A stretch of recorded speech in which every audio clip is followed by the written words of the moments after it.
and Technical Education. My name is Ralph Shively, and I'm with the University of Rio Grande, and I'm a National Leadership Institute Scholar for the year 2001-2002. Before we introduce today's guest speaker, a word about the process we will follow for the presentation. Our guest will present for 45 to 60 minutes, followed by a 30-minute question and answer period. Questions will be asked by the audience at the Longenberger Alumni House here and by those who are logged in to the NCCTE chat rooms. Today, the National Examination Center is honored to have Dr. Ronald Jacobs from The Ohio State University in Columbus, Ohio.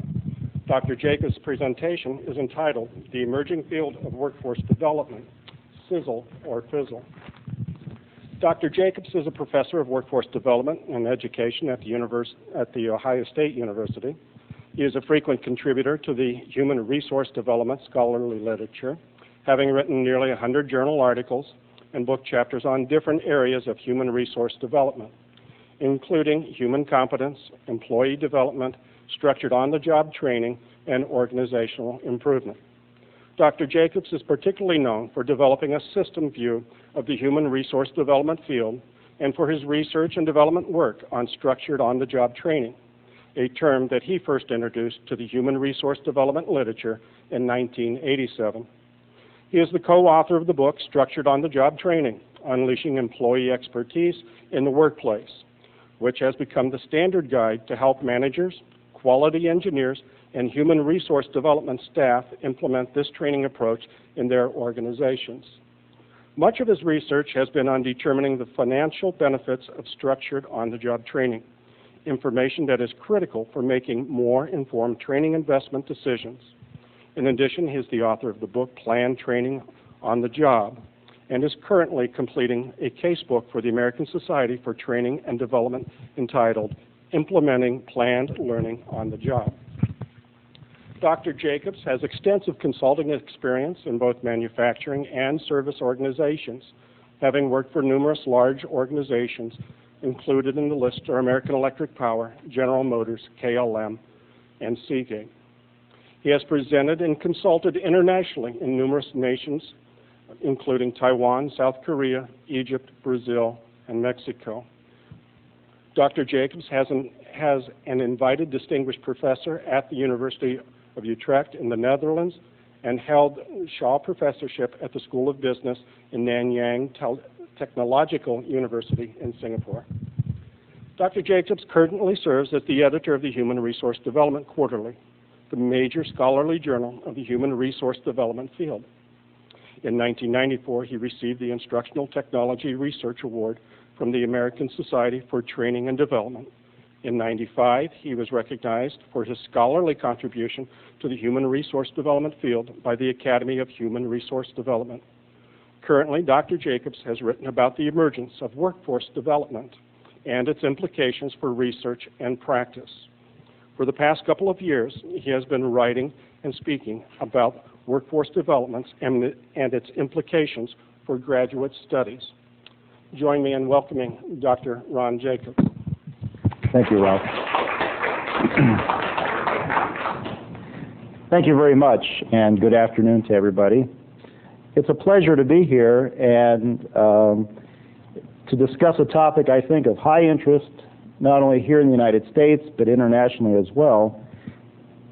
This interest in workforce development, I believe, started about 5 years ago when I began to notice that people, primarily I think from career and technical education perspectives, began to change their job titles, program names, initiatives that they were involved in from what had been before, whatever the names had been, to workforce development.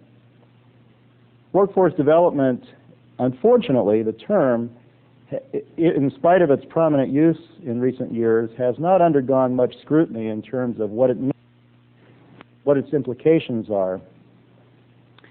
This presentation, or my discussion with you today, is maybe a little bit different from some of the previous ones in this professional development series. I think that the previous speakers, one could easily say, would be experts and well qualified through their experiences on their topics. Different in the sense that given much thought to the topic of workforce development. I can't say that I'm an expert because I'm not sure if there are any experts right now.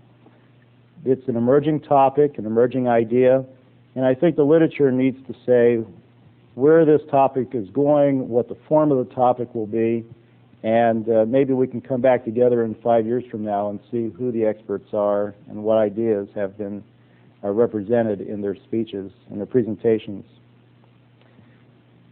It's interesting to note that if you look at the career and technical education literature, sometimes people use the word workforce development as a synonym for CTE. And if you accept that premise that workforce development, or WD, is the same as CTE, then perhaps you can say that there's, as my title suggests, there's more of a fizzle than a sizzle. But there really wouldn't be too much to talk about if they were the same thing. But after having watched and observed and participated in a number of projects, my own sense is, my own conclusion is that what we're looking at is something of some importance that we need to consider. And so I would suggest to us today that what we're looking at is more of a sizzle than the fizzle. What I think is unique about workforce development from the other fields of study that we might have represented, including CTE, career technical education, human resource development, and perhaps adult education, is that workforce development represents a more inclusive, perhaps a more systemic approach to what we've been thinking about in that broad enterprise of working and learning. So it's from that perspective that I'd like to share with you some of my thoughts today, and also to hopefully say something provocative enough so that when we have a discussion and comments at the conclusion of my presentation, that we will be able to have some dialogue and help expand some of the meanings that we're presenting today.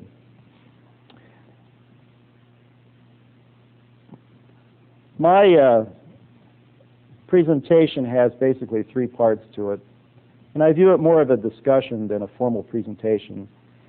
What I'd like to do is discuss a little bit about the need for change, the need for considering a broader or more articulated or integrated view of what we do as professionals, and then provide some information about how I think about workforce development, how I define workforce development, and what I think the conceptual boundaries are of that area of practice. And then discuss some of the implications for thinking about workforce development. If we're going to think about workforce development from a broader sense, what does that mean for us as practitioners, even if we're maybe not working from a larger leadership perspective, but working from a practitioner perspective? But let's think about the need for change. The interesting thing about where we are today is that I believe that, similar to many other fields of study, is that practitioners have led the way for us. That I think that people in the field have sensed, perhaps intuitively they've sensed, that something needs to change in terms of how they function. And I have an opinion that I believe that practitioners look for another term other than the ones that they were using to describe what their activities were or how they wanted their activities represented to others. When I think about the forces on people in the last 5 years or so, I think they come down to 4 different streams, historic streams, that I'm sure all of you have read about and know about to some degree. But I think there's some value in worth repeating them and connecting them with our understanding of workforce development. Those 4 historic streams that have occurred in the last, perhaps in the last 15 years, are globalization, technology, political change, and the new economy. Globalization is an interesting term. I think we've heard a lot about the global marketplace, but a number of scholars and political commentators tend to believe that the globalization started in October of 1989 when the Berlin Wall came down, because that was the first time that we had unrestricted movement of goods and services and ideas across the various parts of the developed world. So when we think about globalization, it really has a relatively recent history for us. Another aspect of globalization is a sense that we have throughout the world right now. We have the sense that the inclusion of organizations and countries in the global marketplace at a speed and at a breadth that is unlike any other era that we've ever had. I often tell a story about being in Taipei and traveling from downtown Taipei to the airport. One goes through a rather heavily manufacturing area, and I remember seeing often, because I've been there several times, a manufacturing facility with galvanized roof and galvanized walls to it, and it looks rather ramshackle from a Western perspective. But broadly on the front of that building it says ISO 9001. And so, you know, when I look at that building, I look at the outside and I think, well, how could anything of value be presented or manufactured in that organization, in that facility? But at the same time, the notion of ISO 9001 certification allows that organization, for whatever they're doing, to compete in the global marketplace. In fact, they may be competing against some small company here in Ohio, and because of the global marketplace, ISO allows their markets to come to market, to be known, and to be trusted. So we see this idea of globalization, and we see it quite prevalent in all the things that we do. Without technology, though, I don't think globalization would have the means by which to transport much of the information, much of the goods and services that we think about. Technology is obviously a telecommunications phenomenon first and foremost in terms of the internet, the movement of information and money, financial information. But technology also has to do with the movement of management technology, know-how. Technology, because of its movement of information, allows organizations to locate where the talent is and where the availability of the workforce is. And so right now we have customer service centers located in Ireland. We have customer service centers for the U.S. located in India. And it really doesn't make any difference for people on the telephone, but the fact is, if that product and service can be delivered, it brings people together through that technological advance. I think the third stream that we see is the political change that's going on, and I think from both a domestic and an international political changes. One of the things that I see is the previous reluctance for partnerships to occur between the private sector and the public sector has pretty much disappeared. In fact, people are looking for partnerships. People are looking for partners to come together. And it doesn't seem to matter anymore that partners might be two organizations, two private sector organizations, perhaps even two organizations that in other respects are competitors in the same marketplace. So I think from a domestic perspective, I think we see partnerships and the lessening of reluctance for partnerships to occur across different sectors of our society. Political change from an international perspective has to first and foremost focus on the idea of democratization in many countries, the openness of countries, and allowing the transparency of understanding what's happening in those countries. I read in The Economist just about 3 weeks ago that China is encouraging, they wish to build rebuild their railroad system and to build a highway system, and they're looking for foreign direct investment to do that. So they're looking for outside people to be shareholders in an infrastructure that they would have. Now, that's something that's very unusual when you think about how closed that country has been for the longest period of time. The last issue here is the new economy and all that it brings about. The new economy has been represented by this new sense of capitalism, this unfettered capitalism that we've seen in the decade of the 90s at least. The idea that the new economy has features high quality of products, low cost, high competitiveness, and accompanying low inflation. The notion that organizations throughout the world are competing against each other and driving costs down because of that open marketplace. Several scholars, including Peter Drucker, never accepted the fact that there was a new economy. But whether there was a new economy, and I say was because we're certainly entering another era, I believe, whether there was or is, there's no doubt that the influence of the globalization has changed the way people do their business and how they interact and sell their goods and services. There's a very interesting insert from the Economist from 2 weeks ago that talks about the next economy, the term that I think Peter Drucker has identified. And it's identifying the next economy as being quite different from the new economy. The next economy will continue into the 21st century and will feature the effects of the changing demographics of the Western world. The changing demographics as people age and still wish to retire, but re-enter the workforce in a part-time way, in a part-time capacity, so that the next economy that we're entering into may be quite different from the new economy in a lot of respects, mainly because of the nature of the workforce itself.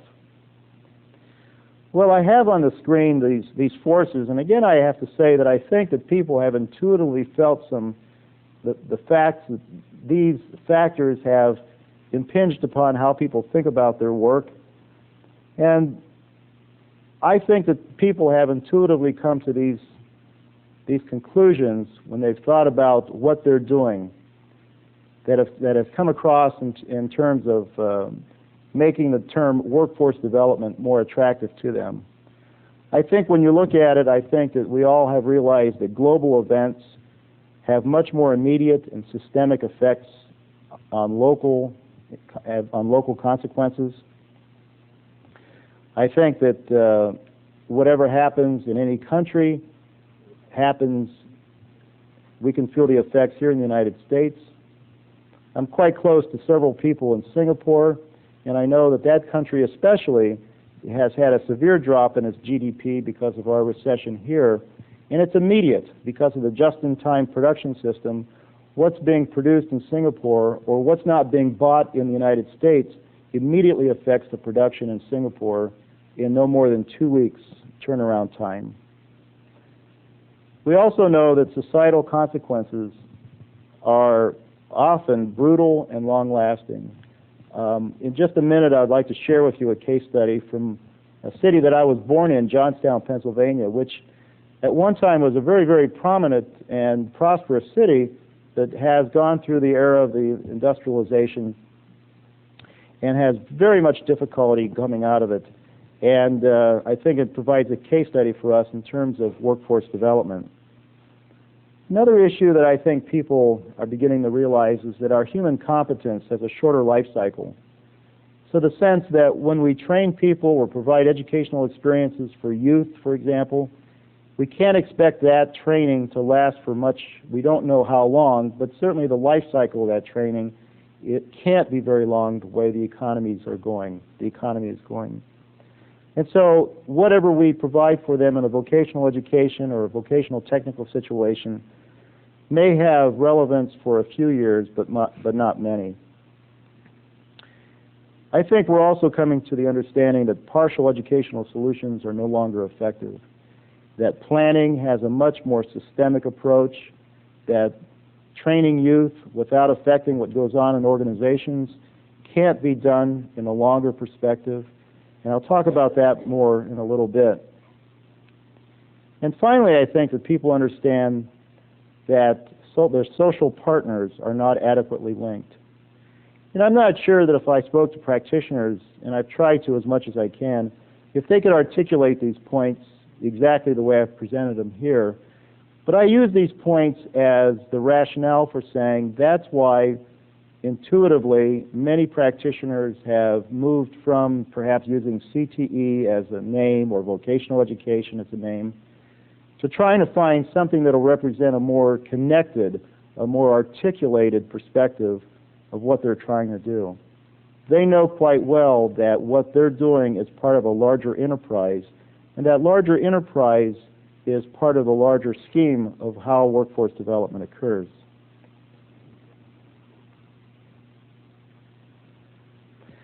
I mentioned just a minute ago about this. For my presentation, I thought I would reconstruct some of this information. I use it for other presentations as well.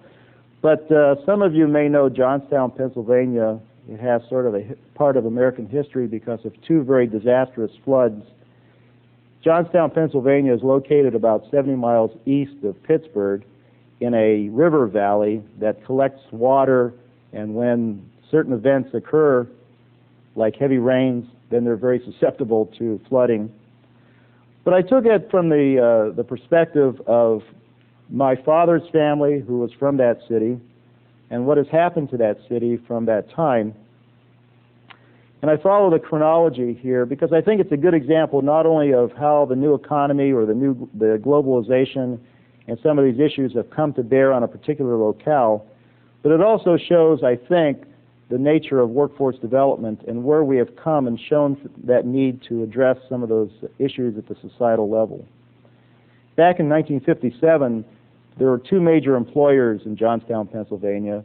Johnstown is in the middle of coal-producing country, and because it has coal-producing, it is a steel-producing city of some renown, or was anyhow.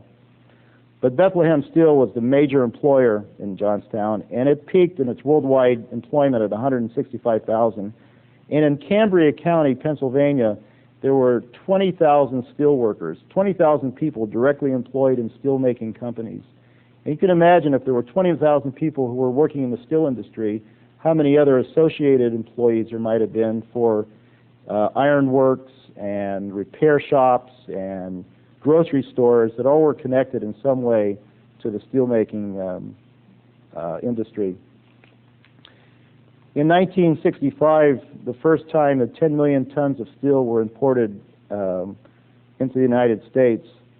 And in 1977, you can just imagine what the result's going to be now. 1977, Bethlehem Steel begins to have layoffs in Johnstown and Lackawanna, Pennsylvania. And in 1978, there were 21 million tons of steel imported into the U.S. And unavoidably, Bethlehem Steel closes its manufacturing plant in Johnstown. By that time, my family had long left, so this is from historical data. In 1990, the Cambria County census showed that 11% of the people had left since 1980. So there was a net loss of about 16 or 17,000 people. And not until 1994 was the Cambria County Area Community College was established. And interestingly, if you go through the catalog, there's not one course there on coal production, steel making, welding, anything like that.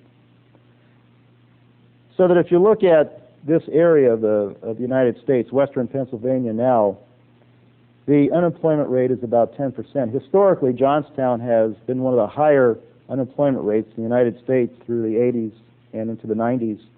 And now the largest employer is not a steel maker, but is in the service sector. It's the local hospitals. 3 hospitals locally employ 5,000 people. And there are some specialty steel makers in that area of about 2,500 people. And you can see what's happened to Bethlehem Steel in the meanwhile as well. One of the things that we'll look at in just a minute is that the Cambria County Area Community College, and I have not been in contact with them, so it'll be interesting if anybody from there is watching this. They also have a workforce development outreach center, which seeks to connect with local business and industry and help them identify their needs and address their problems. And so it's interesting how this area of our United States has been so brutally affected by the change in the economy, and has just now, within the 90s, has had an opportunity to try to respond to those. I think that when you look at these kind of situations, you can find them throughout the United States. I don't think Johnstown is necessarily a unique city in all that has happened to it. It's just happened because of its one-time prosperity, and now it's trying to recover from that. When we think about, or when I think about workforce development, and I have to mention a colleague that I worked with, Josh Hawley, here at Ohio State. When we think about workforce development, this is the definition that we use. Workforce development for us is the collective of work-related programs offered through schools, organizations, and agencies to promote the dual goals of social and economic progress that are consistent with the goals, cultures, and resources of those involved. One of the things in making a definition, and if you've ever engaged in the process of doing that, you have to identify what level of abstraction that you're thinking about this definition to fit. And so if you make it too low, you're going to have to put in too much detail. If you make the definition too high, then it loses any kind of meaningfulness. And so we've been using that idea of levels of abstraction, of trying to move this definition up and down in how we make the statements. And I certainly want this definition to provoke some comments and questions as I finish my comments here. The idea here is that workforce development is all the things that occur. All the things that occur that are programs that are offered through schools, companies, governmental agencies, for the dual goals of social progress and economic progress. And there are some implications that I'm going to share with you in just a few minutes about the idea of what happens if you adopt a workforce development perspective, what will the implications are in terms of how to achieve those long-range goals and how planning might occur differently.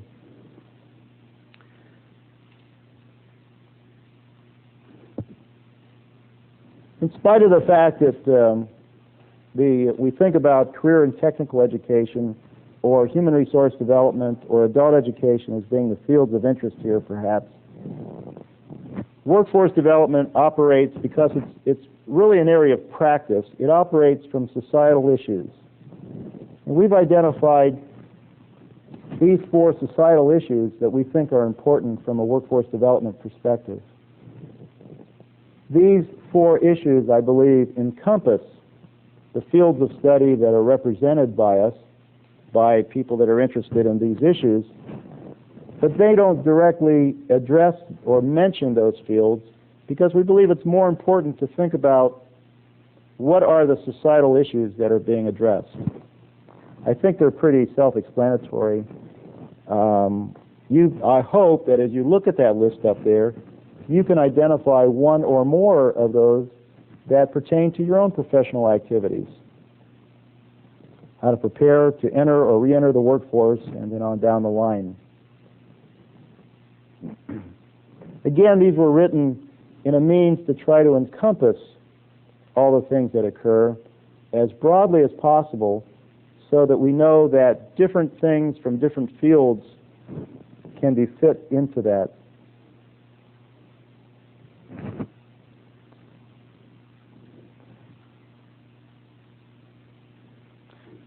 I have a couple of pages of examples here, and I'm using these examples at this time because I think it's important to say what are the things that are included and what are the things perhaps that are not included. And as you scan the list there, I would suspect that you'll see many more things that are included as opposed to not included. I won't read the list, but I tried to think of as many different situations that you here in Columbus or watching otherwise might be able to identify with.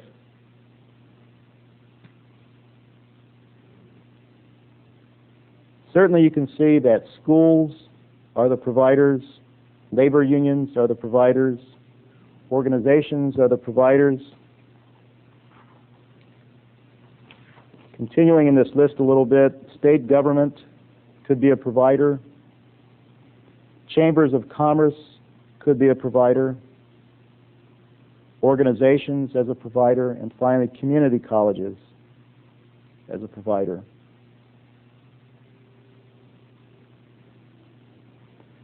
what interests me is not who's doing the providing or the location, but it's the umbrella, whether or not you can fit some of those two dual goals that we identified for workforce development within the context that we're talking about here.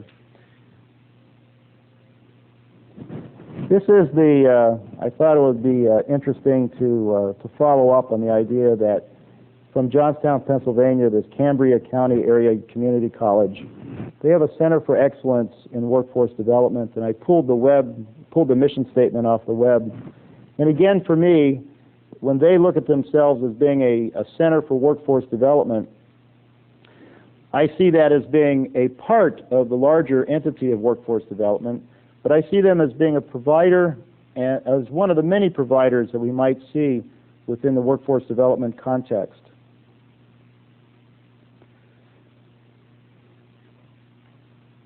The notion of workforce development for me, in a general sense, concerns how we as adults and our relationship with the workforce, the emphasis being on the notion of the workforce. And I just have to say to you that in our own discussions here at Ohio State, when we think about what the conceptual core is, when we think about our graduate study, the notion of workforce is a prominent part of what we are about. How we as adults make transitions through, away from, coming back into, and out of the notion, this abstract notion of workforce. And so we had to put some idea of what is a workforce, who are the components of the workforce, and these are the issues, or these are the components that I believe that are important for us to think about in terms of workforce. Those people emerging into being employed, those people currently employed full or part-time, those people undergoing employment transitions. That's a prominent aspect of what's going on in today's economy. Layoffs, furloughs. Those people employed at one time but not currently. We can think about retirees, people totally out of the economy for some reason. And of course, those people who are recruited for employment from other locations. As part of my opportunity as a professor, I've been taking graduate students on international study trips for the last 5 years. And the year before last, we went to Ireland. We spent a week in Dublin. And at that time was the first time that there had ever been a mosque had been built in Dublin, Ireland. And so you would think to yourself, well, welcome to the global economy, because Ireland, as many of you might know, has been what they call the tiger of Europe in terms of it's being a software center, software development center. But where do you find IT workers? There's a capacity issue for the Dublin Institute of Technology. They can't matriculate any more students. And so the economy at that time needed more workers. And so you have to bring workers from other places to fill the positions that are needed from the industries in Ireland. And so where do you find them? You have to find them where they are. And so people from Pakistan, Bangladesh, and India have been moving to Dublin and taking positions that you might see normally Irish people. And so because of the changing demographics of some parts of that country, now a mosque is being built. So certainly this idea of workforce has some categories to it that maybe we hadn't thought about in the past.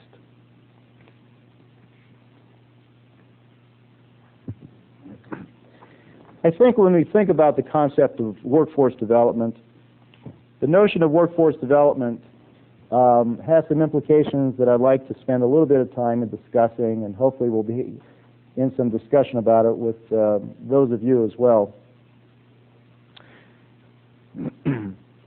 One question has been raised about whether or not workforce development is a field of study that has a body of knowledge, that has theories to it, that has a set of practices to it.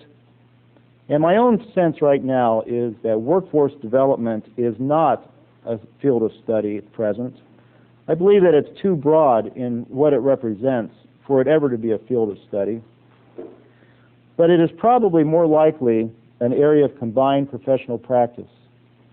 I think by people identifying in states, several states have offices of workforce development. By identifying that, they're signifying the articulation that they want to have across the various systems of working and learning. I think another implication is that what workforce development represents is a perspective. It's a perspective on how to use existing fields, CTE, career technical education, human resource development, and adult education, to address increasingly interconnected social problems. We know that what bodies of knowledge that comprise CTE by themselves can't address all the issues that you might see from people in a community college, from a Chamber of Commerce perspective, within an organization perspective, so that the interconnections across the fields, I think that WD represents more of an analogy of an umbrella that encompasses some of these other fields, a way of connecting the other fields. I think that WD, workforce development, is both a process and a product. It is what people do in their practice, and it also represents what outcomes we seek to achieve. And I have some pretty strong feelings about that in terms of what outcomes we seek to achieve. And in my next slide,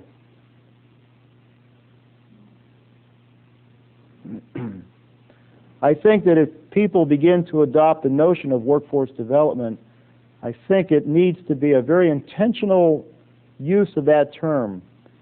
I believe that sometimes people use the word workforce development because on its surface it represents more of a connectedness, more of an elevation perhaps of what they were doing previously. But I think that there's other issues there that are associated with the term workforce development that need to be considered. The notion that workforce development programs, whoever might be delivering them or wherever they might be delivered, they should benefit individuals, organizations, and society in ways that each value. I think that workforce development programs, because if you adopt that perspective, the notion that workforce development programs should not benefit one group at the expense of another group.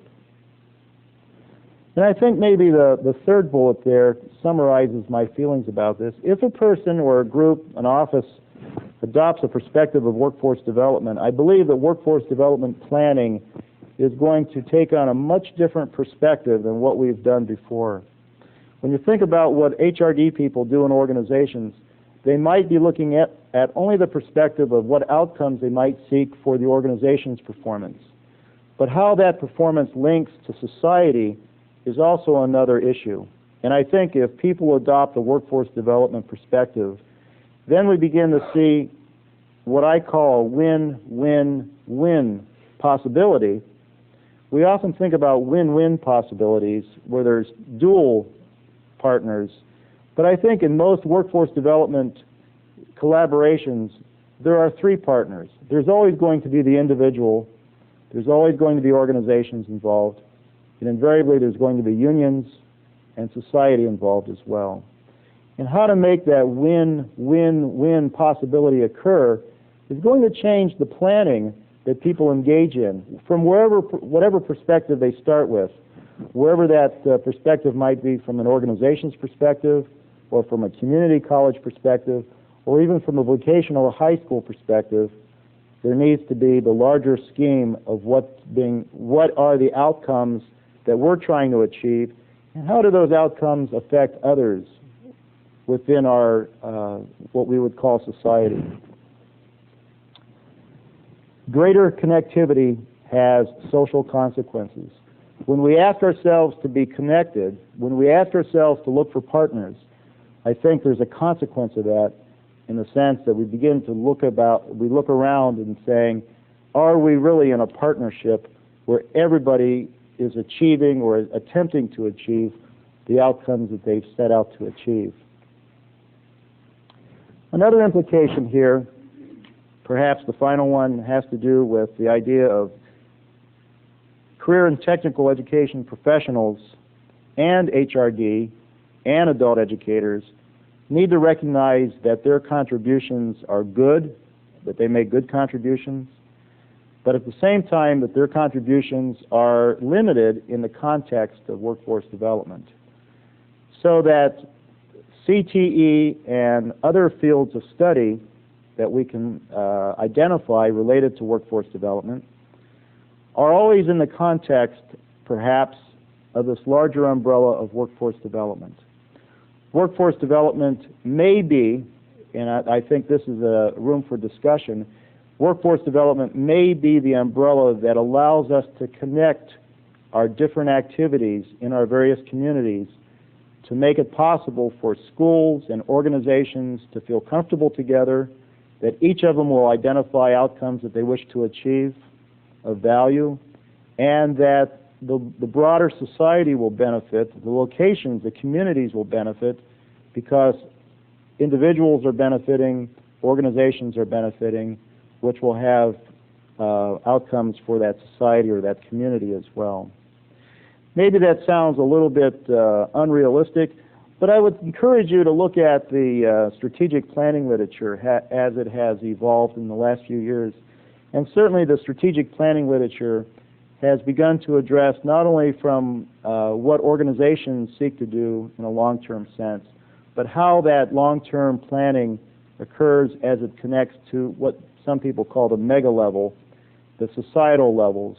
And so there's already people playing with the ideas that systems need to be connected to a great extent, to a greater extent.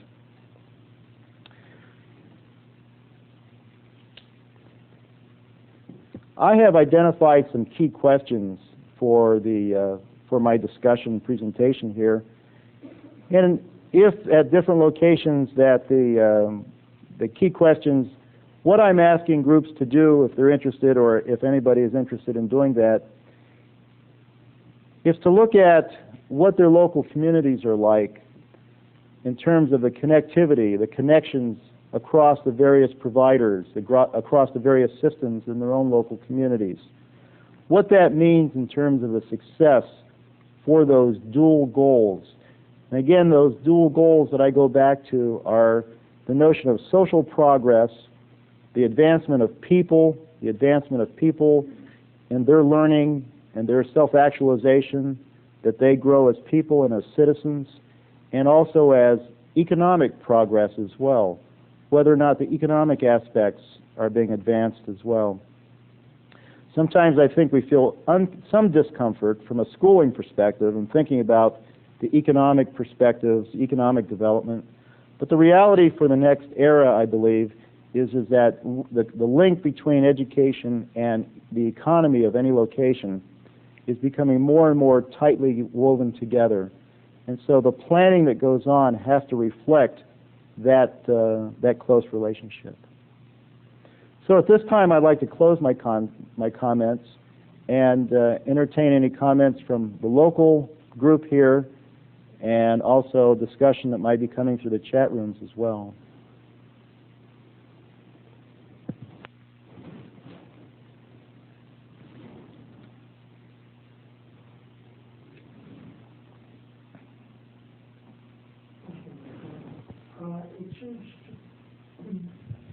It seems to a large degree that workforce development has evolved out of the first manpower development and then employment and training.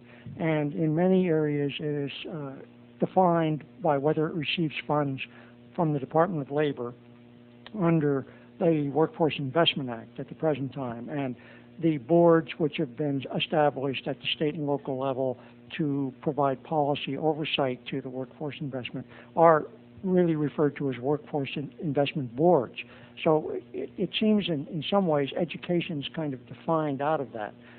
They give some passing reference to the involvement of community colleges and vocational training, but it seems to me, my interaction with the professionals in the field, they seem to think of what they are doing as workforce development, and everything we're doing is just ancillary to that. Yeah, and I think that I've heard that too, and I think that the mistake is to do that, because I believe that people set up silos that allow them to become more disconnected from the other components that comprise any community effort. And I believe that's destructive in the long term. I don't think that any community can have that win-win-win possibility, even with a changing economy. We don't know where the next economy is going to head, whether it's going to be a high-tech economy or what. And there's always going to be mistakes made in terms of where people put their money, and if where the investments might be wrong. There are some communities now that are still trying to bring in high-tech manufacturing into their communities, and now that would be not a very wise investment right now. But at the same time, whether they succeed or fail, the connectedness and the understanding that they're all together, and not one of them is, it's in a sense, all of them are doing workforce development, and one of them is each doing workforce development at the same time as well. So I agree with you. I think that it's destructive. I think it's harmful for somebody to claim that what they're doing is different from everybody else, because it needs to be connected and articulated from more of a system perspective.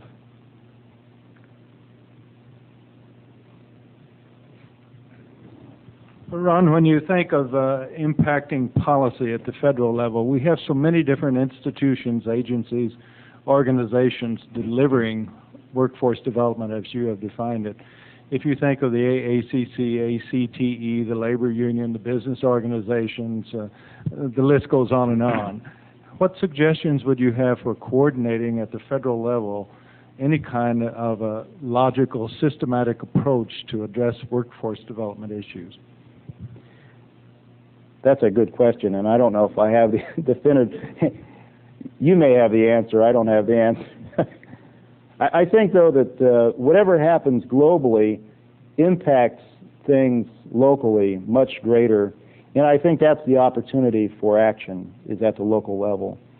And I think that the current configuration of the Workforce Investment Act allows that to occur, so that communities can figure out what their resources are. And that's why in our definition that we included the idea of those goals in the context of local goals, local cultures, local resources, and what makes a particular location competitive, what makes a particular location different and unique from others. So I think that the freedom, I think there has to be a degree of freedom for those partners to come together and say, where are we? What is our best chance to be competitive? And certainly not at the expense of others, but in terms of exploiting what we have to offer.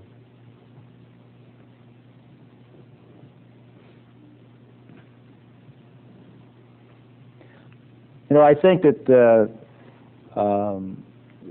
when we think about workforce development, it can be a concept that can balloon and expand, perhaps unnecessarily beyond the boundaries, and I think that would be a disservice to the concept to expand it, because some people have asked me, well, doesn't Ohio State University belong in as a provider for workforce development? And I don't know if we think about universities in that way, but I think that's one of the other issues, is that without, maybe this will provoke somebody to write in, is that the movement from vocational education to career and technical education, although I'm an outsider to that movement, to then that change in that term, I think it was an error in terms of maintaining its allegiance to technical education only. I think that when we think about workforce development, there are so many other things that contribute to an economic aspect of a community beyond technical education. And so if we adopt the idea of workforce development, then we have to think about the larger picture of how people, the larger issues of how people get into the workforce, what they do in the workforce as they move in and out of the workforce. So it may or may not have anything to do with what technical education is a part of it, certainly, and a large part of it. But do we want to stay focused on that part only? I think that's a question for us to ask.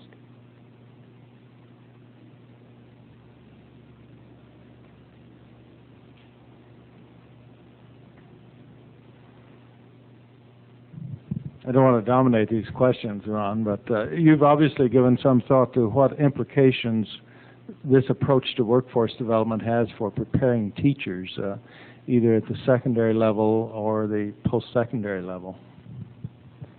Well, I haven't thought about it too much from a student level, from a secondary level, but I believe that how this is affecting our own graduate instruction, undergraduate and graduate instruction here at Ohio State, is that we would like our students to understand that they may be coming to Ohio State for specific skills and understandings about how to practice, how to do the things that they want to do. People that study with me may wish to go into organizations as an HRD professional, and that is fine. At the same time, I would hope that they would also carry with them the acknowledgement that they may be associated with the HRD field and the practice of HRD, but at the same time, they're part of a larger entity. And I came to that awareness primarily because my students told me that was true. More and more of my students were beginning to be employed in organizations where they were part of school-to-work activities. They were part of community college outreach programs where they had connections with schools and other agencies. And so for a graduate program to in our area to exclusively only talk about adult education, human resource development, or career and technical education, I think would be wrong, because the reality is that there is nobody out there talking about those fields. What people are talking about in practice are those issues. And it's those issues that are driving what's happening in practice right now. I have a question from Mike Rush, State Director, Vocational Career Technical Education in Idaho. What partnerships have you seen across the nation between the Career Technical Delivery System and traditional Department of Labor programs? I can't answer that because I don't have knowledge of those. But I would ask him, in terms of partnerships, partnerships I see are more from organizations partnering with unions, partnering with schools. My perspective starts from, because of my background, in terms of, unfortunately for the question, my perspective of partnerships comes from where organizations become the initiator of the partnership. So I'm sorry, I can't answer that. Maybe he could rephrase the question. I can address the idea of partnerships, but that specific question, I don't think I can. It's a good question, though. I'll try again. The One-Stop Center has been established under the Workforce Investment Act to try to get the different players all co-located, sharing similar information and so on. Do you have any information about how well that is accomplishing the integration, cooperation, which you would like to see? I think that those centers, as far as I understand and as I've observed, are successful for the individuals involved in them, and I'm not sure what impact that they've had in terms of organizations, how organizations have received them and how they reflect the availability of jobs and how organizations are participating in those. And so if one were to ask that question from a workforce development perspective, and that's where I go back to, if I say from a workforce development perspective, I would immediately want to be asking questions about whether organizations had been involved, what the impact of the one-stop centers have been on employment in those organizations, what impact in terms of the economic benefits that have shown to these organizations to participate. I think those are questions that need to be asked, and I don't think that they're being asked right now, because I think that if you're looking at those situations, organizations need to benefit in tangible ways from including those people as part of their hires. This may have been an easier conversation back in maybe 2 years ago when there was the unemployment rates were so low, but certainly it'll be another interesting era to see as we in the next couple of years in the current economic situation. If I'm understanding your question, you see the one-stops as present as focusing primarily on benefits to the individual rather than benefits to the organizations which may be hiring those individuals? I think that's true, and I think that some other questions might be asked. I don't know, maybe it's a university that needs to be asking questions about impacts for organizations. Which I think is a legitimate question to ask. It's a societal response to the issue of unemployment or low skills, and but ultimately the provider of employment will be the private sector to a large degree.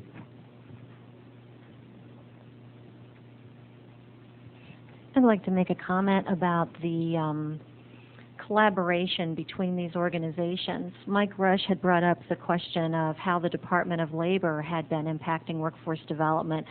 I think one of the things we need to be realistic about is the impact of federal policy and federal dollars coming to different state and local organizations that drive those collaborations.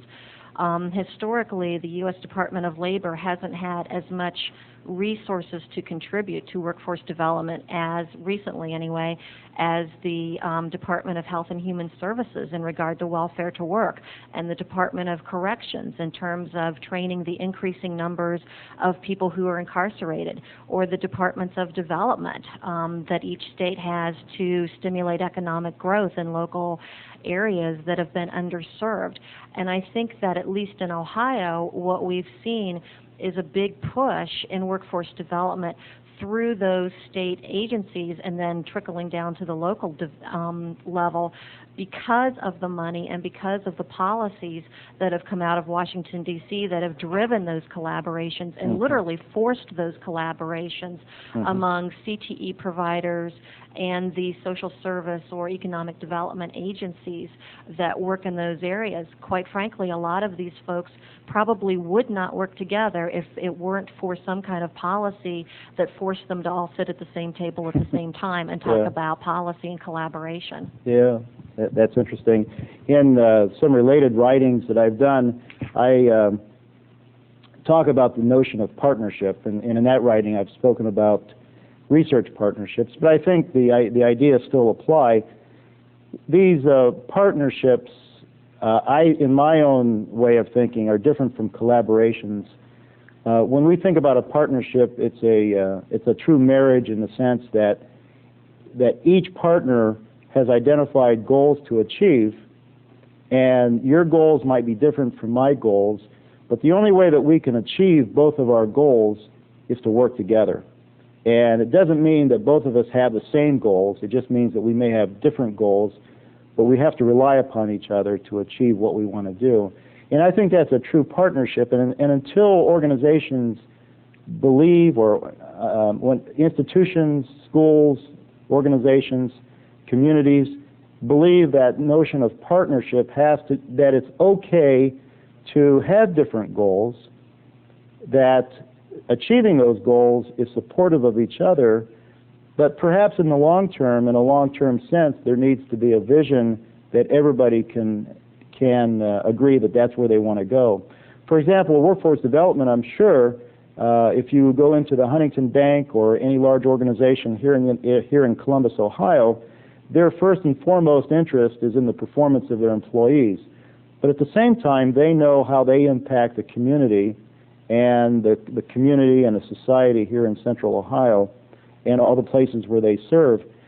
So the connectivity between what they wish to achieve as goals and what impacts that they might have are certainly, I would hope that they would be there.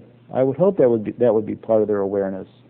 And so when I hear people, and I guess that's one of the major points I wish to reemphasize, that when people begin to say workforce development, I want them to attach additional meaning to that term workforce development and not just put a new label on what they've been doing before. I want them to say workforce development, but it represents a set of new understandings about how people work together and how people engage in partnerships. And that's the reason also that I mentioned I think the workforce development planning is going to change, is going to have to change. That planning process has to be the process of the partners articulating what they want out of the relationship. And so to ensure that everybody tries to help each other achieve that.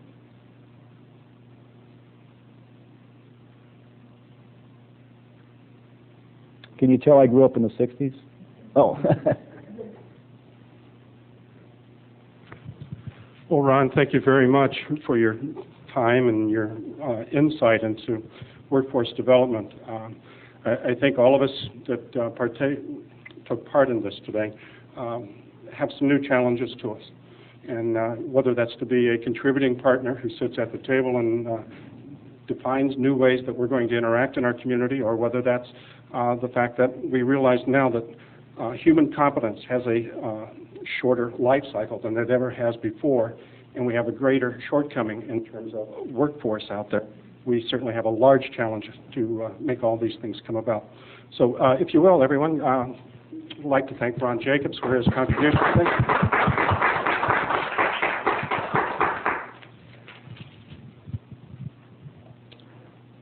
I'd like to thank the audience for coming this afternoon and those of you joining us by way of the webcast. Please join us again on December the 10th for our next scheduled professional development speaker series presentation.